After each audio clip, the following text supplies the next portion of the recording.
How my roofers doing today? Today we're going to talk about three easy ways to keep your gun from taking a complete on you.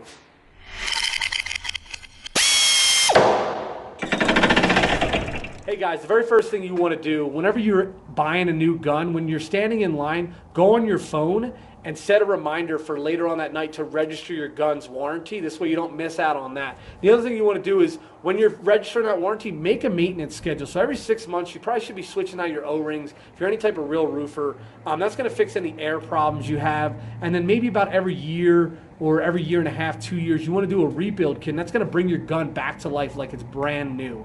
All right, so that's the very first thing you want to do.